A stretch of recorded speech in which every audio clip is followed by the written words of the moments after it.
Welcome once more to the Action Factory podcast. My name is Michael Dawson and I developed the Solutions Toolkit. It's a universal framework for residential youth work teams. And in that training course, we adopt and adapt some of the most powerful change strategies ever created from many different disciplines. If you're a residential youth worker, then maybe, like me, you have found that traditional models, wonderful as they are, fail to copy and paste into your unique work environment. I decided to change all that by allowing you to be the expert, and in turn, we developed a toolkit that works for you. We're not here today to talk about the Solutions Toolkit. If that interests you, then by all means, pop over to theactionfactory.com and you can get the free download and enjoy the free team training module that's there. However, as I said, it does utilize the very best change techniques ever created, and one of those is NLP, Neuro-Linguistic Programming. And in its most basic form, it's managed to codify and break down the most successful change techniques. So that's why I was absolutely fascinated to maybe introduce you to NLP, and in particular to find ways in which you can use it in residential youth work. This is where my passion lies. It's what I call the greatest job in the world. And at this point, you may want to kind of pop back a number of episodes to the beginning of the course. They're all delivered in commutable sized chunks that you can listen to on the bus and practice at work. So this week, we're going to be talking about substance abuse. Substance abuse takes many forms, from the legal and socially acceptable, such as the drugs we pay tax on, in short, and the legal kind, all potentially damaging, of course, but still, even we as staff engage in some of the more legal kind, the ones we do pay tax on. Bear in mind, at the same time, probably discouraging their use by our young people. Yes, I know that was always something that kind of niggled me, to be honest, but for the sake of today, let's brush over that, as we always do in life. After all, we're grown-ups. So as I preach to the converted, so you think there's an air of cynicism today? I don't know. Maybe I'm not sleeping well. Or maybe it's the subject matter. Who knows? So I'll tell you a story. I had a friend once, and he will remain nameless for obvious reasons. So he conducted what I believe to be a very risky yet interesting experiment. He decided to take heroin. He also decided that no matter what, he would only ever take the drug once in his entire life. So when I asked him why he was doing this, he said he simply wanted to know what heroin was like. In fact, I'm going back some years now. This probably predated the kind of invention of crack and a lot of other kind of manufactured drugs that we've got today. So this is exactly what he did. Okay, so if I'm not mistaken, at the time, my belief was that heroin was addictive. And to me, that meant you take a hit and you're an addict. And in fact, this isn't or wasn't the case. Certainly not with my friend, and probably isn't generally. Disclaimer, this is a story. It is not drug advice. So he took the drug, and I asked him what it was like. Bear in mind, I wasn't kind of around when this all happened. And the answer he gave me sent a shiver down my spine. And I'll tell you why. He said it was incredible. In fact, he described it as follows. You know when you have an orgasm? Well, it's like that, but all over your body. He went on to say that he fully understood the way that people will come back for more. Of course, he never did. If anything ever convinced me to never try hard drugs, then that was it. It just sounded too damn good. In a residential care environment, you'll have come across, the full substance abuse menu. It's a perfect storm of kind of peer pressure, teenagers, the effects of abuse on young people. And these factors all play a part in how young people are not only introduced to substances like tobacco and alcohol, but how they can become a piece of the young person's lives. So the substance can offer a means of escape from the situation our clients find themselves in, and it can become a crutch that never goes away. And then there's also the added factors of availability and the dynamic of residential care. The peer group's constantly evolving, and so is the dynamic. So There's this teenage desire to experiment, and as I expect we all did at some stage. So you look at the mountain of drugs that are there. You know, you've got alcohol, tobacco, nicotine. You've got prescription medication, marijuana, weed, inhalants. You've got all these designer synthetic drugs. You've got club drugs. You've got household products, you know, which I have experienced with young people. So what have we learned in these episodes and beyond is that telling young people not to do it, trying to force them not to do it is least effective. After all, if logic was applied, then none of us would drink or smoke.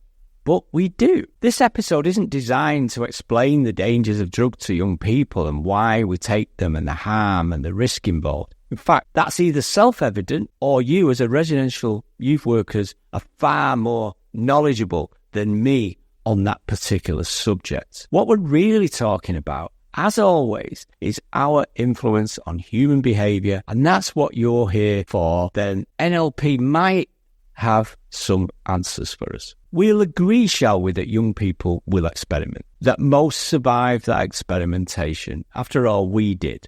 And we can also agree that as a rule of thumb, drugs are bad.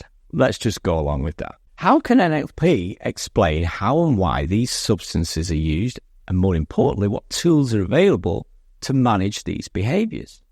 So if you're new here, you might not have heard me say again and again, we have this added caveat here, and that is that you are forced to change the behaviour of often others that are not yourself. That's your job in a nutshell. As corporate parents, your job generally is to change the behaviour positively for the young people you care for. Neuro-Linguistic Programming does provide insights into risky behaviours, and it emphasises the role of, thoughts, emotions, communication patterns in driving these behaviours. Here are the key ideas of what NLP says about risky behaviour and why we do it. NLP talks about limiting beliefs as a factor, maybe the feeling of powerlessness. We have talked about that in earlier episodes. There is an episode on limiting beliefs and how you can work with these in this audio course. So if you skim back, you'll find that. And NLP talks about submodalities, which are the finer distinctions, within the five senses, how we see, hear, touch, all of those things, how we experience our world. And this influences how individuals perceive the benefits and drawbacks of these kinds of behaviours. And NLP techniques can help reframe these submodalities to shift perceptions. Again, please refer back to that particular episode. Anchoring is another one. Risky behaviours can become anchored to certain triggers or situations. Not least, I expect, the actual release of the drugs. The drugs release you from all kinds of pressures and give so much pleasure. NLP would ask us to break these anchors and replace them with healthier ones. Communication, perhaps, these are another idea of why we do risky behaviour, negative self-talk, internal dialogue. These contribute things like values and motivations. Many risky behaviours are driven by an underlying need or value that is something about, in essence, what you are. NLP views risky behaviour as patterns rooted in an individual's internal representations, beliefs and thought processes. This isn't entirely helpful, but in all, I'd summarise all of that by saying that it's a pretty deep issue. It's something very internal. I no longer smoke, but I know I started because it was cool. And I was a teenager, and not long afterwards, alcohol made me less self-conscious and easygoing, especially with girls. This was great. I became really funny and interesting in an instant. But of course I didn't, and I just thought I did. Is there any way in which we can use NLP to help our young people with substance abuse? Let's face it, we don't want them doing what we do on a daily basis. I'm sorry, that was my cynicism again. Okay, so there are two kinds of young person. There's those who may turn to us for help and support because they are motivated to stop and to reduce their issue. Then there's those who are unmotivated, those who believe would benefit from our influence, our outside influence. We believe that. First, let's look at those who are motivated, those who want to engage. The goal is to change the way they mentally represent their drug use, to reduce cravings and make quitting more appealing, and help provide tools that could help them in a positive way. We could ask the person to recall vivid memories of positive, drug-free experience, such as moments of joy and accomplishment. And then we could associate those memories with submodalities such as colour and mental image and all of those experiences. And by doing this, you help them reframe their perception of drug use, making it less appealing in comparison to positive memories. That's an NLP approach. But how are we going to do that? How are we going to adapt that? Well, perhaps encouraging them through conversation to regularly revisit and reinforce this reframed perception. We could assist them in creating new positive experiences and anchors to further strengthen the motivation to stay drug-free. Another one is to deal with the value elicitation, the alignment of that substance abuse. NLP technique would say to use a value elicitation process to identify their core values. And once you've identified the core value, you explore how drug use aligns or conflicts with these core values. So you've got that conversation there about quitting substances, how that can be shifted to fit in more with the values than the continued drug use. Again, we ask the question, how can we adapt that kind of technique into what we do?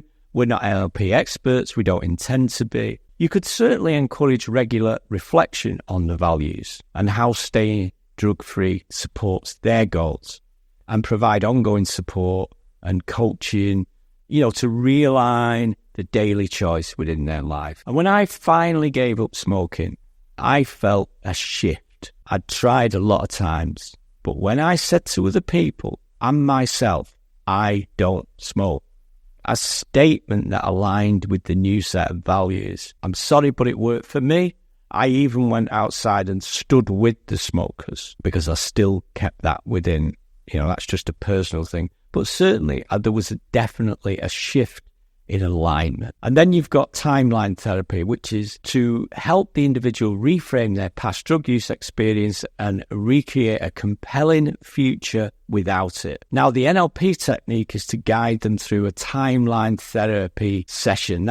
That's to explore the timeline of their life and pinpoint the origin of the drug use and facilitate a process to release negative emotions associated with past drug use, positive emotions and beliefs about a drug-free future. I don't entirely agree with that. I must be up and honest. I don't entirely agree with going backwards with anything and exploring any of that kind of idea of why I use drugs, etc. Well, that's all a bit advanced. And even that technique, I admit, is a bit advanced, but we could encourage the teenager to visualize the drug-free future regularly, talk and use language. It's already happened. Help them set smaller, achievable goals on a timeline, reinforce the progress towards a substance-free life. These NLP techniques and what we've adapted, we can see going back through this series, and this is why it helps me so much doing these podcasts. I can see that going back through the series, how a lot of these techniques call back to some of the common things such as relationships with young people, trust, the language developed, and all of those kinds of things, and predicting our future. What about those who are not motivated, but they need our influence? There are 3 NLP techniques that can be adapted for a residential youth work scenario to influence the behaviour of young people who are not motivated to stop using drugs or substances, maybe shift them in a positive way. There's questioning. They're called meta-model questioning, but you're working with a young person, he's in a residential home, and he's not motivated to quit drug use, and is resistant to change. We challenge those limited beliefs and encourage critical thinking about drug use. That's what we're trying to do. In NLP, when the young person expresses reasons for not quitting, we'd ask questions like, what specifically makes you believe drugs are the only solution? Or how do you know for sure that you can't change the situation? These questions will encourage them to explore their thought processes and potentially identify opportunities for positive change. That certainly supports some of the stuff we've done in this course. However, how are we going to adapt that as youth workers? Well, we could foster open and non-confrontational communication. That is, create safe spaces for young persons to express their concerns and reservations, listen effectively and ask the right questions. So that I don't think has ever been an issue for me as a worker or as a kid in care. It's always been open space and people were allowed to talk about what they wanted. The next NLP technique might be to employ language patterns which use hypnotic language to gently shift perspectives. So when discussing drug use, use subtle reframing techniques. For instance, instead of saying drugs help you escape your problems, you might say people sometimes find it valuable to explore healthier ways to manage stress. Again, residential youth workers, we're not NLP experts. How can we work with that? Well, we could encourage young people to explore alternative coping mechanisms, mindfulness. I used to do chill out nights with gangs of teenagers, boisterous, loud, excitable teenagers, and they absolutely loved it. They absolutely loved the chill out nights, semi kind of meditation, music, all that kind of thing. Sports, creative activities. Once you become what you determine in your identity as a sports person, then drugs become further and further from your world. So you're finding the positive sources of support. And that includes your friends, your family members, the group you hang out with. You can see how it all starts to call back, doesn't it? If you're now hanging out with all the guys in the football team, they're more likely to want to be fitter and healthier than be hanging out taking drugs. So it all joins together. So I'm going to miss out the next one because I feel like talking too much, but they are all on the notes. They are simply ways, if you click on the notes and download the PDF, you'll find there are little reminders from the series and from this session. Every single PDF is different. I'll leave it on there because there are ways that we have to adapt this into our work. So there we go. At the risk of talking too much, that's substance abuse and NLP from a perspective of working with teenagers, and in particular, those in residential care environments. And now I hope it helps us understand the mysterious ways in which we as humans can so readily engage in destructive behaviour. And I think for me, it's highlighted that the logic behind it all can go so much deeper than we see. This being the case, I hope it clarifies how important you are on a day-to-day basis in the lives of the young people you work with. So I'll make a set of notes. They'll be available around this episode. Somewhere there's no sign-up, simply click to download. Those are your memory joggers. If you're interested in a universal framework for residential youth work teams, then you might want to visit theactionfactory.com, download the Big Four, why they matter. It's available at the Start Here page. It's a 2-minute read that shows the data that confirms what you probably already know, that you are best placed to support your clients and your young people before, during, and after crisis. Most importantly, that you have got the greatest job in the world. Thank you so much for being there. And before I go, if this little commutable chunk of audio has been useful and you've got time before you reach your bus stop, then a click or a subscribe is a nice way of whispering to others like you and telling the internet you like us. And if you don't, then have no fear. I'll be back here next Monday as we delve closer to the concluding episode of this series, NLP in Residential Youth Work. My name's been Michael Dawson. Thank you so much for being there. This has been the Action Factory podcast. Bye for now.